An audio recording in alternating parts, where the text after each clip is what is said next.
Hey everybody, thanks very much for coming back to the Pigsty tonight. And we are very lucky tonight. We have Mr. Flat Earth himself. We have Mark Sargent. if,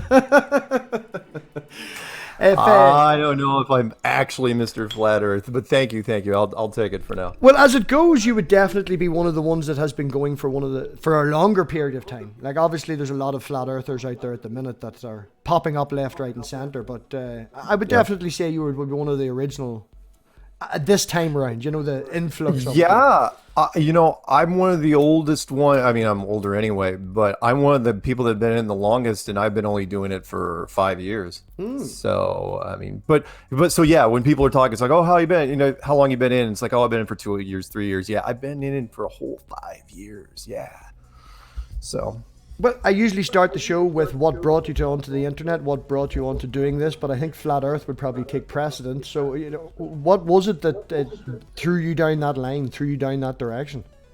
The thing that threw me down was literally conspiracy boredom more than anything else. And by that I mean I had an opinion on just about every conspiracy you could ever think of, and I don't consider myself necessarily a tinfoil hat guy.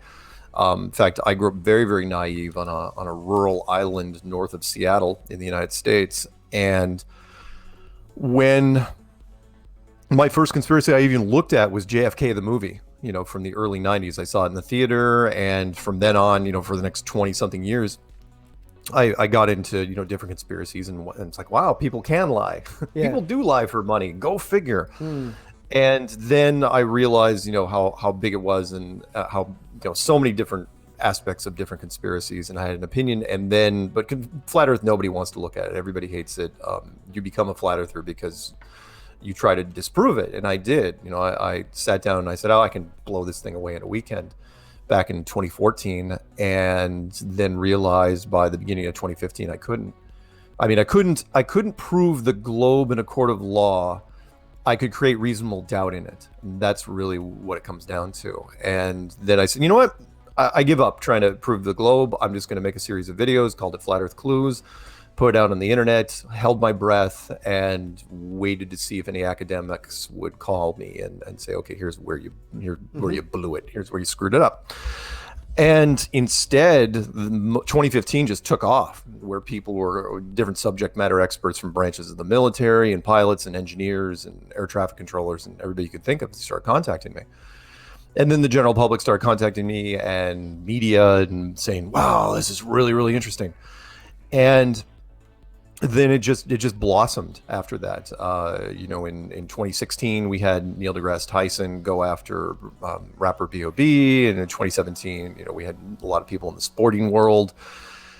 And in 2018, we had Mad Mike, and, you know, the beginning of the whole Mad Mike thing. The rocket scientist, or I'm sorry, the homemade astronaut.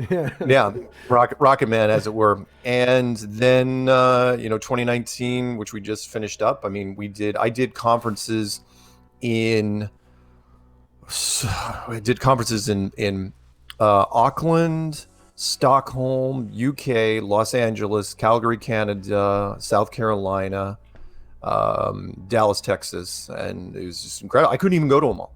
Could not physically go to them all, and did a commercial in Australia, and just, where we go from there. And I told people back in 2019, I said, you wait, 2020 is gonna get weird. It is gonna be really, really strange, and not just because of flat Earth. And here we are. the four horsemen of the apocalypse. Yeah. You can hear them over the hill. And the United States is officially closed right now, which is weird even talking about it. So anyway, so I'm sorry, there's my long, drug out answer for that. No, that's exactly it, man. We want to know, like, so you're not a tinfoil hat, but would you have considered yourself a conspiracy nut before this? No, not at all. I mean, I've got my favorites. Yeah. But for me, a conspiracy has to be something that I would be willing. If I agreed with the people that were doing the conspiracy, you know, it's like, okay, could I have done this conspiracy better than them? If I couldn't have, if I agree, it's like, oh yeah, that totally makes sense. Then yeah, then I considered it a conspiracy. You know, I ticked it off in my book and said, yep. I mean, like JFK, a perfect example. You know, people say, oh, sad JFK, you know, but at the same time, it's like, you gotta remember, I've told people this. I go, he was a long-term problem. Plain and simple. People forget that he was assassinated in '63, and then but '64 was an election year, and he would have gotten it. I mean, Jesus himself would have had a hard time beating him in the polls, and he would have run from '64 to '68, and then his brother Robert would have gone '68 to '72, and then gotten reelected '72 to '76. That's a long-term problem. That's 16 years of Kennedys right there. Boom, boom, boom, boom. Yeah. And at that point, they may have even forgotten Ted Kennedy. So if you're the powers that be, the authority is like I like to call them. Sorry, they're not that patient. They're like, no, because you have to you either beat them legitimately. It's like, okay, we have a candidate and maybe fudge the election numbers, or you just take care of them. So yeah, when it comes to conspiracies, 9/11. I'll give you some rattle off a few really quick for you. 9/11. People say, oh, 9/11 wasn't an inside job. Okay, tell me about Building 7. Plain and simple, a 50-story building that was not hit by a plane or really any debris, and it burned, a fire in the basement for 5 hours, and then the building just gave up its will to live. Mm-hmm. And nobody, in fact, at least half of the Americans that I've talked to don't even know that even happened. Sandy Hook, another one, which is very controversial. Very controversial. It's very controversial, Sandy Hook. Oh yeah, very controversial. I don't even like bringing it up most of the time, but I will in this case. Because why not? It's the end of the world, right? Which is, think about it this way. And I said, I'll give, in your case, because you're in Ireland, right? I'm in Northern Ireland, yeah. Okay, perfect. I'll give £1,000 to anyone that can show me a 10-second video of a child being carried out of Sandy Hook. £1,000. First one, show me 10-second video clip. I'm going to say it one more time. Video clip. Because there was only 3 still shots taken of anything with kids ever. And yet the traffic helicopters showed up immediately, and they're hovering for hours, filming. Nobody came out of that school at any given time. And I keep trying to remind people, like, look, you know how long it takes 600 kids, grade schoolers, to be evacuated from a school? You got to go room to room. You don't know how many shooters there are. It would take forever. The parents, there's only one road in. The parents we'll move on from that. Sandy Hook's an awful controversial, bad topic for a lot of people, so yeah. Anything else? Well, I mean, it tugs on a lot of heartstrings for women mostly. I mean, even friends I have, they get, it's like, oh, you can't talk about it. It's too emotional, those poor children. I'm going, well, it's controversial, we'll leave it at that. And yeah. Okay. Anyway, what else you got? Right. Well, I have a few questions. We'll work down through it. I heard when you were growing up that you were kicked out of Western University Bellingham. Would that be correct? Yes. Do you want to go into the story of that? Because I heard the reason why. Do you want to tell the people the reason why? Oh, sure. No, I don't mind. As a matter of fact, in full disclosure, because I didn't want anyone to, dig up any dirt on me. The very first podcast I ever did, my own podcast, which was on Truth Frequency Radio, is called Strange World. The very first episode is called Fireworks. And the reason is because I grew up, when you live in a wet area, kind of like Ireland in a way, when you grow up in a wet area with a lot of fireworks because of the whole 4th of July, American independence thing, there's a lot of black market or gray market fireworks. And I was good at chemistry, and so I made some of my own fireworks. And I did so not only when I was, in high school, but then when I got to university, and then made them for different shows. And then I just started selling them to the Native American reservations that were here, because the Native American reservations in the United States have a lot. We kind of feel bad for them because of what we did. So we give them all sorts of perks. We don't make them pay sales taxes on stuff or federal tax, because they can sell cigarettes tax-free. They can sell alcohol tax-free. They can fish off season. They can open up casinos on their land without doing anything special. And they can also sell fireworks. And they can bypass a lot of the laws. And so I would sell fireworks to them. And I did that for several years. But I did this on campus, which probably wasn't the best thing in the world. And I hired students as labor to do this. Yeah, it's the full story. You guys can listen to it. I mean, it takes me a couple hours to do, but it's called Fireworks on Strange World. But the short version was I ended up getting nailed for it, and the government came down on me and said the laws are a little different here. In fact, it's funny because it's part of Kennedy. It's part of the Child Protection Act, which you're not supposed to make firecrackers any bigger than a certain size with a certain amount of powder in them, and because you don't want kids losing their fingers. And so, when you make those, you can sell them for a premium to the Native Americans, and they sell them for a premium, under the table to people. And so, I got hit for it, and it was not fun, but at the same time, I was so young that I got kind of a slap on the wrist and told me to move along and never ever do it again. Now, if I did it a second time, it'd be super bad. So. Well, now that we have a rough idea of who you are, a wee bit of your past and stuff, Flat Earth, there is a lot of different versions out there. Yeah. Would you explain your point of view and do you think there's a dome? Do you think there's an ice wall? Oh, yeah. I'll use the, I wish I had Chris Pontius's model. It's in my baggage right now, but I'll use the other model, which is, you're basically living in a giant snow globe with walls and a floor and a ceiling. Looks sort of like that. Although the white area on the outside, which would be Antarctica, would be much, much thicker. But this is kind of a convenient shape. It's the size. This was made by a company out in Italy, of all things. But so we're living in a building with walls and a floor and a ceiling, and you're living basically in the inside of what DITRH loves to call the Antarctic Basin. All the other continents kind of look like they normally would. In fact, if you're wondering where you've seen this image before, this is exactly the layout of the UN flag, which I also think is interesting because the UN flag doesn't have Antarctica in it.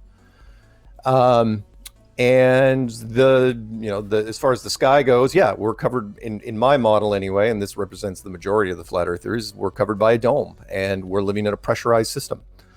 And the stars and the planets and the sun and the moon are inside here with us. Very, very small and very, very close. The stars and the planets would be just lights in the sky. The sun and the moon would be unique lights in the sky. And that's basically what you're looking at. Very, very simple. You don't have to, and if you're wondering, it's like, oh, what about space? It's like, who told you there was space? If space can be faked, you can do this in a planetarium all day. So would you say that the International Space Station is real?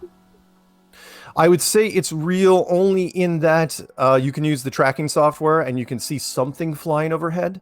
And so I've been fond of saying this for years, which is, okay, is the space station real? Well, there's something flying up there. Are there any people inside it? Hell no, there's no people inside it. The interior, and the reason I say this is because the interior production value, what they're showing you on the interior of that space station, never made sense from the beginning. But because most of the general public, including me, I'm not some whiz when it comes to physics and engineering and chemistry and all that, but most people don't know anything about physics. And so when it comes to the inside of that space station, everything is wrong.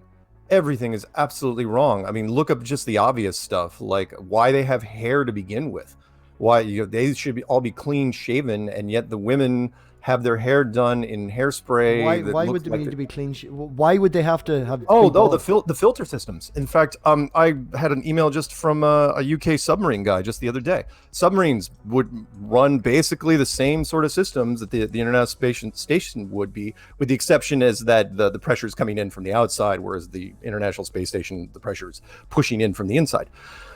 But they say that they're not even allowed to to grow beards and shave them, with like beard clippers, because it'll clog the system, and that's in a gravity environment, supposedly. But what I'm saying is that any sort of situation like that, especially in zero G, it'd be no different than a swimming pool. So like woman with long hair, hair breaks off, that's just floating around, that gets into the filtration system, and you're in trouble. And everybody's got freaking hair except for the bald guy, Scott Kelly. You would never let people with hair, but that's not the point. The point is the women are allowed to have long hair, which you'd never ever allow, and they perm it straight up. It looks like the Bride of Frankenstein, and that was the last thing you would do. I mean, if you're trying to, all these things that you're saying, though, they can't be this, can't be that, can't be the other. Have you got any, proof that would lean towards yours, rather more so than saying this can't be something? Have you got anything? You mean like like my best arguments why it's this instead of a globe? Yeah, go for that. Yeah. What is your okay, evidence? let's do the obvious ones, because I'll go with what the community does on a regular basis. Like you say, it's a pressurized system. Why do people have to carry oxygen with them when they go to the top of a mountain? Because it's a pressurized system. The pressurized system still gets thinner. It's still, just because it's a pressurized system doesn't mean it doesn't get thin as you go up. I mean, no different than water. Gas will naturally even out in a system. It will all end up the same pressure all around. Yeah, no. I mean, kind of like water. Even like water pressure. When you're 10 feet under, you're fine. If you go 1,000 feet down, you're dead. Why? Gravity. It's the same water that's up here that's down here. It's just more of it. Atmospheric pressure just gets lighter and lighter and lighter. Gravity is pulling the water down. That's why it's gravity. Okay. If you want to go down the gravity road, tell me exactly what gravity is. But before you do that, you're going to have to talk to a few scientists, because the best scientists in the world will all say the same thing, which is gravity. They can't tell you what gravity is. They can only tell you what it does. They can only tell you the symptoms of gravity, like that.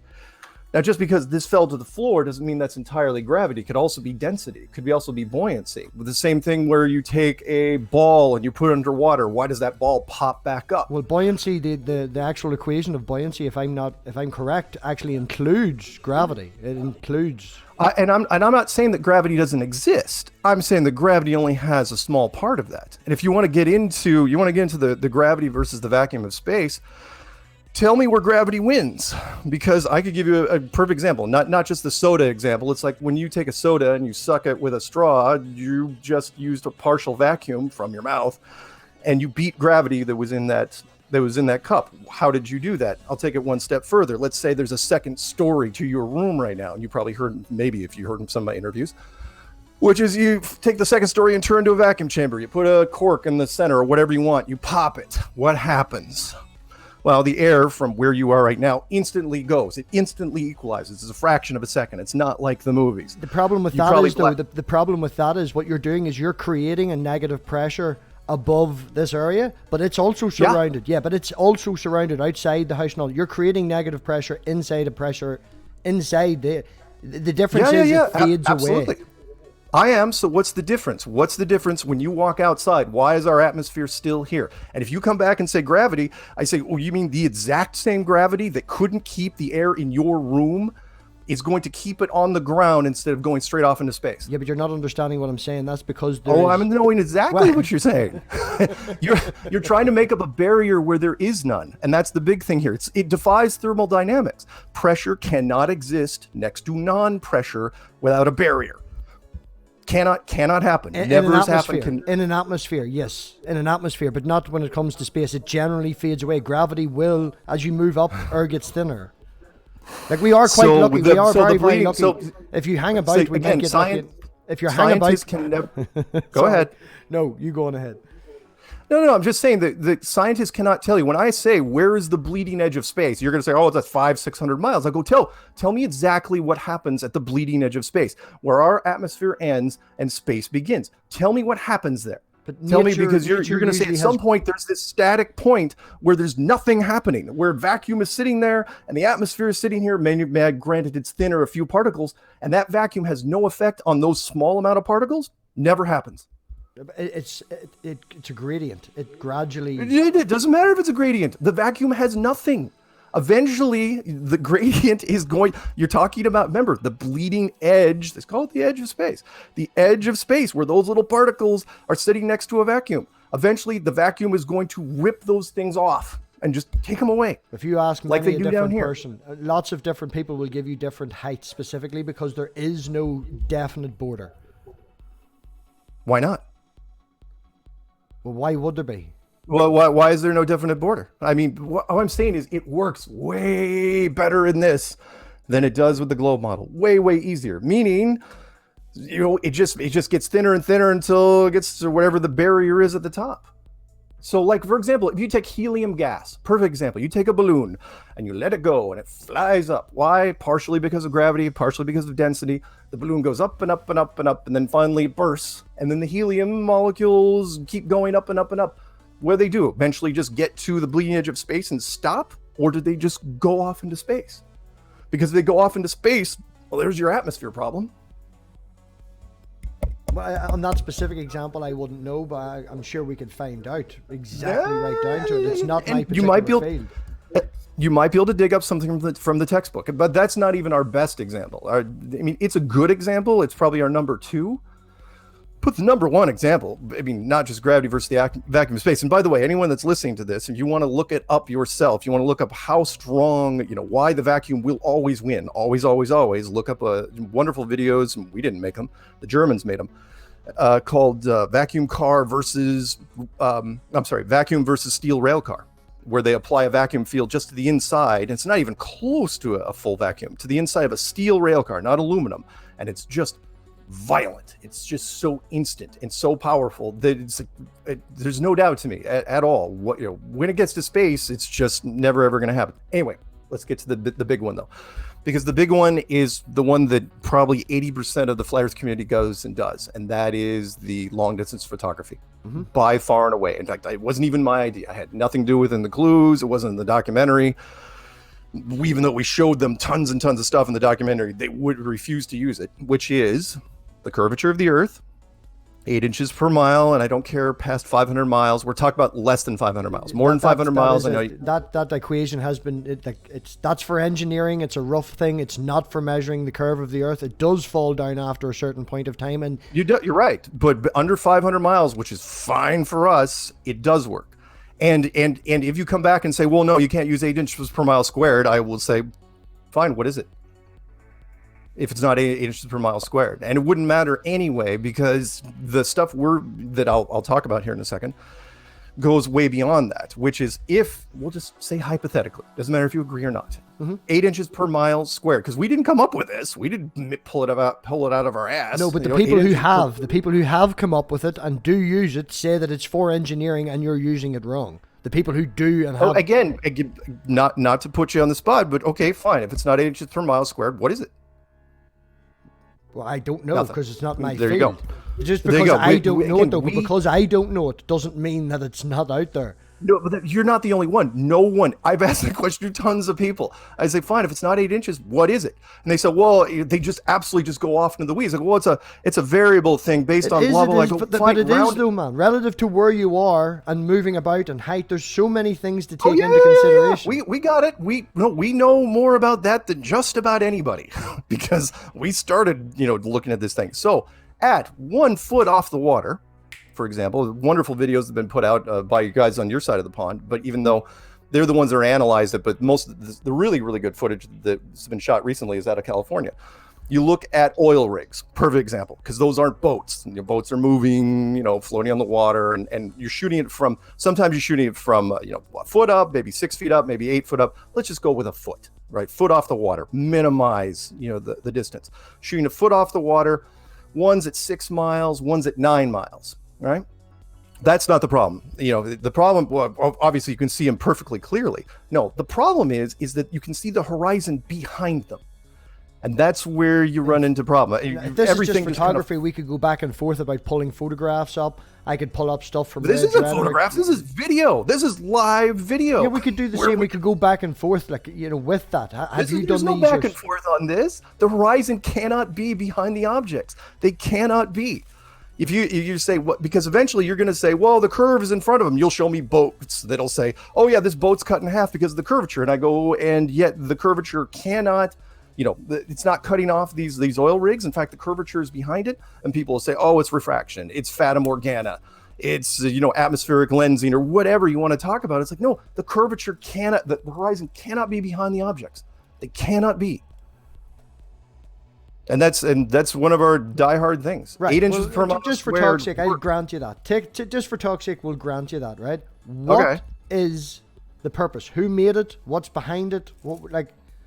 Is there aliens up there watching us, or what? Oh, you mean the aliens are going to show up in about a week? Yeah, probably. So, because I absolutely, by the way, the coronavirus, I absolutely think is just a precursor for something else. I think there's something way, way bigger coming along.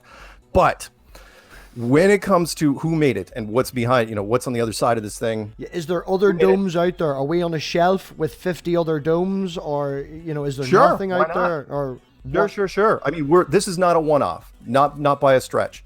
You would never just make one of these things. I mean, not only are we not the first people to, we're not the first people to rent this apartment, but you wouldn't have just one of these. Now, is there space outside of this? Probably not, but there could be more of them. Yeah, absolutely. Why do you hide it though? What's the big deal? Why keep it a secret? The big problem is when we discovered it. Meaning, what I'm saying is, yeah, we're in a building.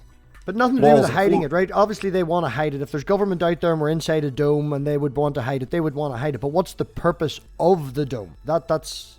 Oh, wow, you're really getting into it then. Okay. No, I want to know, from that point of view, like, what is the purpose of the dome? To just make it throw it in the corner? If it was me, why build it? Why build something like this, right? Okay. You want to cut to the chase? Well, I'm impressed, by the way. Most people don't even get that far. Which is, okay, why build it? Why keep this thing going? For me, it comes down to... This is going to be kind of heady for some people listening. Just like giving you a heads up, man. We have people in the audience who are Christian. We have an audience member who does believe that God is an alien. We also have an ex-NASA shill, and we also have a flat earther as well. So we have multiple people in the audience. Okay. So if the reason why you would build something like this, forget about hiding it. Forget about, if the government figured out, would they hide it? Yes, of course they'd hide it. And by the way, the big reason why you'd hide it is because if you didn't even discover it until almost 1960, when you finally had the technology to, it's like, well, civilization's already been built. But why build something like this? Yeah. You build something like this because the universe runs off of novelty. How's that? Meaning, it's a bit nuanced. You need to go a wee bit more. Okay. No, let's take it for. So everything in this world seems to be built on conflict. It's almost inescapable. It doesn't matter how rich, how powerful, how beautiful, how talented you are. You always have something to complain about. Always. I mean, if you're rich, you're always complaining about money and your servants. If you're talented, you're always worried about the guy coming up behind you. If you're beautiful, you're always looking in the mirror, wondering if you're going to get a wrinkle. And so on and so on and so on. It's weird. It doesn't matter how successful and how powerful you become. You're always worried. You're always in conflict about something. And at the very least, even if you got everything going for you, there's always mortality sneaking up behind you. You're not going to be able to escape it. I don't care if you're a monk, hovering, in the mountains in the Himalayas. You're going to be worried about something. Something's going to catch up with you. So if that's the case, then the world outside of this, and I absolutely believe in an afterlife. I do believe in other dimensions. And that is that the world outside of this is unlimited. And if you want to call it heaven or nirvana or Shambhala or whatever, that's fine. But it's an unlimited universe. So if this is 99% conflict, then whatever's outside of here is 99% unlimited.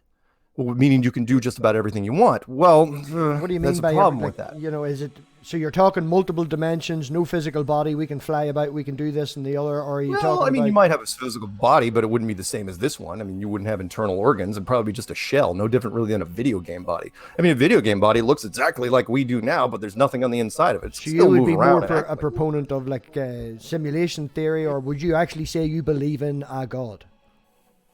I do believe in God. Absolutely, I do believe in God at the highest level. But I also do believe that God was a programmer.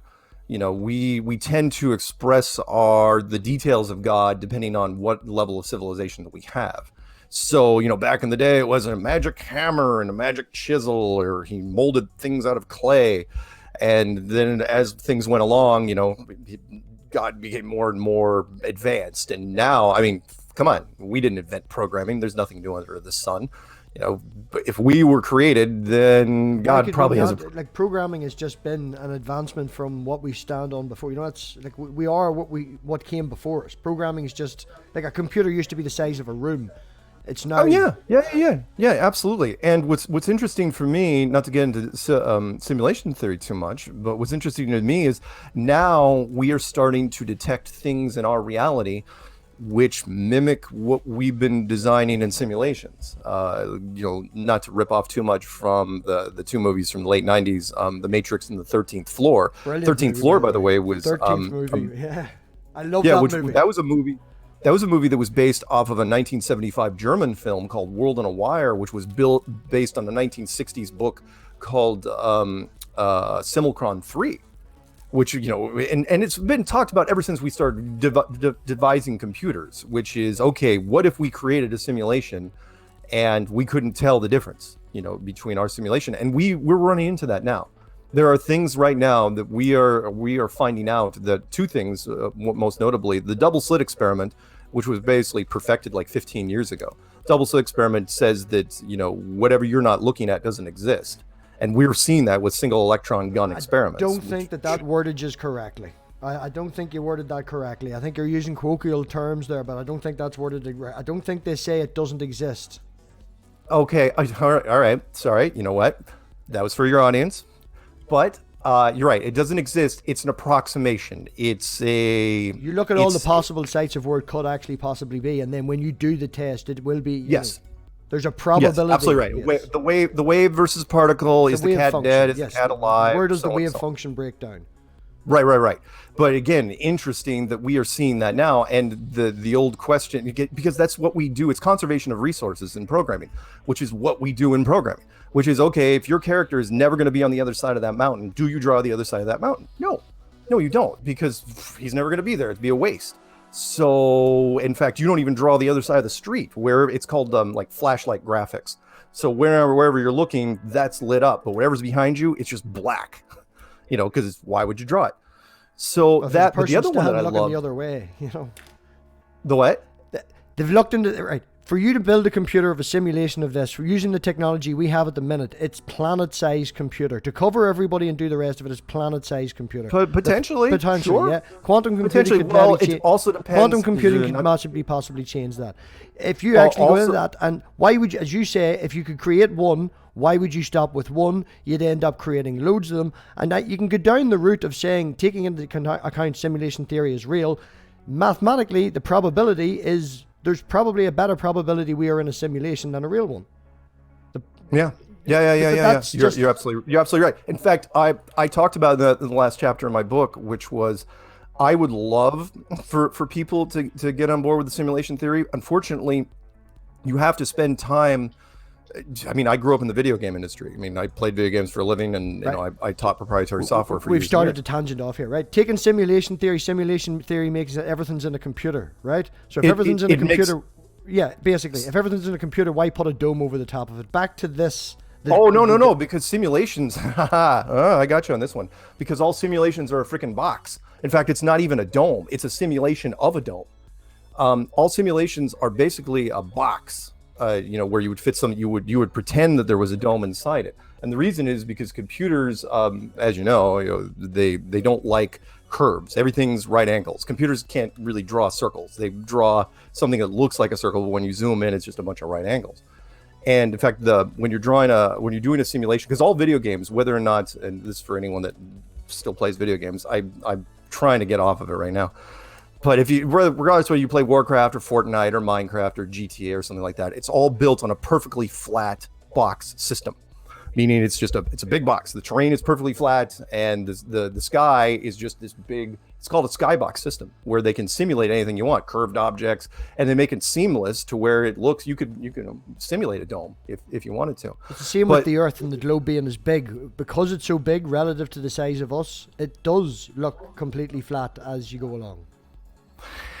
But it does. But what it looks like and what it is, you know, our own eyes and our own senses can't be trusted. Well, yeah, but then I have a leak at the minute with my oil tank, and after the third day, I stopped smelling it. My woman came in over the weekend and she goes, "What the fuck is that smell?" Our senses cannot be trusted. You're right. The human senses can be fooled very, very easily. In fact, it was almost like we were designed to be fooled. A perfect example would be, in fact, even before HD, you could watch like a first-person roller coaster thing on television, and some people would get ill. I mean, I had a hard time playing frickin' Mario Kart without getting dizzy. Why? Because it just seems like we can be, you know, sucked into whatever the illusion is. But to back to your point there, because I've had people say, "Oh yeah, I can see the side to side curvature, not the forward and back," but they say, "Oh, I can see the side to side curvature from an airplane." oh, I can see it from a mountaintop. I can see it from a beach. And it's like, that's fine.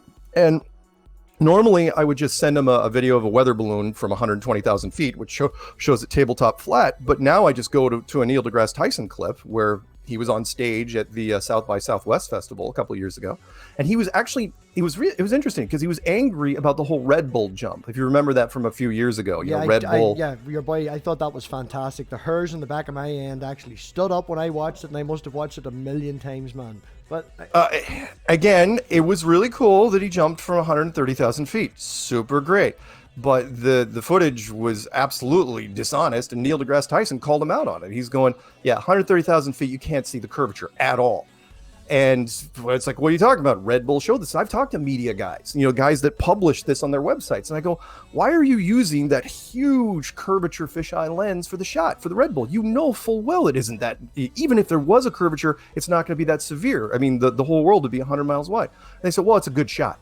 It's a more dramatic shot. Yeah. And I go, why are you using it then? So, but the point was, Neil Tyson says, the same as why you would do movies and things like that, to get a big effect, to get people, to get my hands to stand, the hairs in my back of my arm to stand up and in.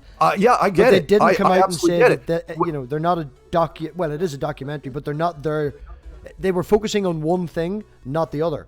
Like, I've seen similar footage with, I was going to say Brian May. It's not Brian May. It's the guy that looks like Brian May that used to be in Top Gear. What do you call him? No, that is James May. James May. And he's been up in that, in a plane. And the curvature that he's seen at that height was nowhere near the same as what I seen in that. Well, that's my point is that Neil Tyson says, remember, he is the most, no offense to Brian Cox, your guys' guy, but Brian Cox would probably say the same thing. I hope he would say the same thing, which is Neil says, you can't see the curvature from 130,000 feet. So if James May saw it from less than 100,000 feet, but here's the bigger one. I have had thousands of people come to me and say, I saw the curvature from an airplane. And you could probably hook them up to a lie detector test and yes, maybe they'd pass. I've been lucky enough to actually talk to a pilot. There was a regular customer in the last depot I walked to, was a pilot that flew around the world. And you definitely, he has said there is definitely a curve. Now, I'm not going to go into our conversation. I would put any of my 15 pilots up against him. That's what I'm going to say. We're going to come back and forth, and we're going to boil down to what have you got and what have I got. All right, that's fine. The design behind it, right? If it's being designed, you believe in God as the designer. I do, and I do believe it was designed by God. It was absolutely not designed by us. The engineering techniques, even if it was simulation. Well, and it was simulation. We're talking about as we are now. You would be a proponent of intelligent design, that we were designed as we are now, or we were designed and then evolved, or are you against evolution? Oh, no. I think we were designed as we are now. I think the carbon dating system is absolutely a crock. It's limited. Carbon dating is limited. Carbon dating. Let me give you my favorite example. Radiometric dating covers everything. Well, let me give you my favorite, my latest favorite, which is, in fact, this is up in your neck of the woods. So if somebody says, oh, by the way, there's dinosaurs swimming around Loch Ness. And you'd say, well, no, obviously not, because dinosaurs have been extinct for at least 100 million years. And then I come back and say, okay, well, explain the coelacanth fish. Exactly. Coelacanth, Coelancanth. Coelacanth fish. Really ugly, multi-finned fish. The fossil records dated, 70 million years ago, dead. Super, super dead. Everyone would agree, every scientist in the world, every single one of them would have bet their freaking firstborn that this thing was dead, gone for 70 million years. And then the British military caught one off of South Africa. And then somebody else caught one off of Madagascar, and then Mozambique, and then National Geographic ended up swimming around with them. The point, so then I come back and I say, but is it possible that any dinosaurs survived and they're swimming around Loch Ness? Well, again, you see where it's going, right? I see where you're going. But if you took that coelacanth fish that existed so long ago and you take the coelacanth fish that existed now, they would not be able to. Their morphology is the same. Their genetics are not the same. Another point being, they could have been living at a very low population, and then something happened that they were able to boost their population, and then all of a sudden they start to appear all over the place because they, maybe a new food source arrived or something like that gave their population a growth that made it easier for us to find them. No, I gotcha. It's a nice idea. It's a nice idea. However, I know, but these are just I'm asking you for evidence, man. You're just saying You're just saying.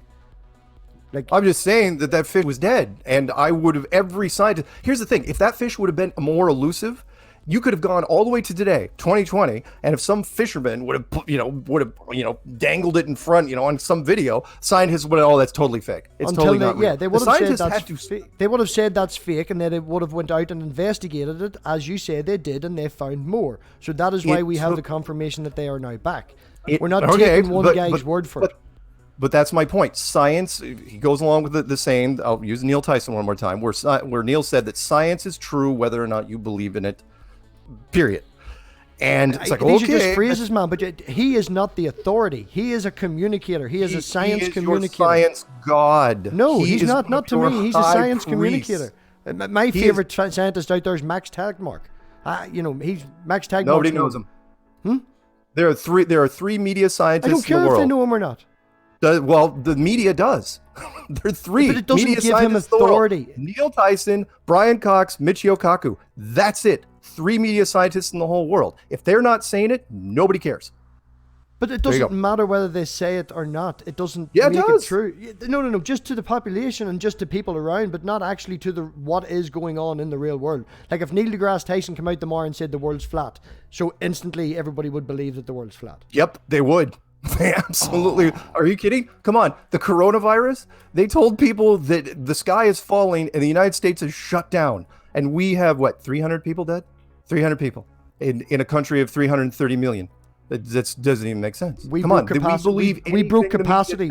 We broke capacity on our ICU beds as of yesterday. And my local hospital had 2 40-foot containers delivered, chilled, in preparation for the dead bodies. I am not saying that people aren't getting sick. That's not what I'm saying. I'm saying the death toll, I'm not being callous when I'm saying this, the death toll isn't nearly high enough, not even remotely high enough to cause this sort of hysteria. Yes, people getting in ICU it doesn't work, man. Germs and things like that and viruses grow by an exponential rate, and people don't realize until it's too late, because it's fucked at day 60. That means it's half fucked at day 59. The first 40 days you don't know that it's fucked. Everybody's walking around going, we're grand, but it's the build up. You have to. It's the build up. The hysteria. It doesn't warrant. There are the way hysteria is more not things. warranted. I agree with you that a lot of the hysteria is not warranted. People should not be buying so much fucking toilet paper. They need to calm fucking selves. Wash your hands, wash your face, and all that. But we won't dwell on this, but let me end that point with this, which is, you're absolutely right. How is it possible that there is no toilet paper in any store in the world right now, when at no point did anyone in the media tell anyone to go buy toilet paper? It just blows my mind. Because it's a media sensation, the same as other things. Probably some crazy people bought some, then their mates put a picture on Facebook, then 100 people seen it, and it spread like wildfire, and then everybody panicked. Yeah, it's staggering to me. Anyway, what else you got? Well, we're coming up on 45 minutes, so I'm going to throw questions out to the chat, and then if you're up for it, Mark, and hanging about, I'm going to invite a few people in, back and forth, sure. If you're grand with that. Sure. Okay, right. 10 minutes, people. Throw us out a question from the chat. I'm going to ask Mark, out of all the flat earthers that's out there at the minute, not considering yourself, who's the best that brings people to you, and who's the worst for turning them away? Wow. Now I have to play favorites. The guy that probably I've had the best relationship lately, people that are bringing me people, would be DITRH, which stands for Deep Inside the Rabbit Hole. Mostly because he's the guy that actually went out and spent the time and built the app. That it's really our only app that we have out there, called the Flat Earth Sun and Moon Zodiac Clock. I have heard of it. Through that, people have gotten to me, and because my stuff's the 101 stuff, my stuff's the intro level, and so, but through him, I've gotten lots and lots of people. The person that has turned I'm not shy about saying it now, would be Eric Dubay, because Eric, for whatever reason, he was with us back 5 years ago. He's got an ulterior motive, which is, he's anti-Semitic, which is, you want to be anti-Semitic, you have that right, but don't mix it in with flat Earth. It's like, okay, he's going to make 20 flat Earth videos, and then how great Hitler is, and then 20 more flat Earth videos. it's like, dude, what are you doing? And we warned him time and time again. His channel was shut down many times, and so I get more complaints about him than I do just about anybody. So, Okay, how's that? we've got one question here. How does the flat Earth model explain a lunar eclipse?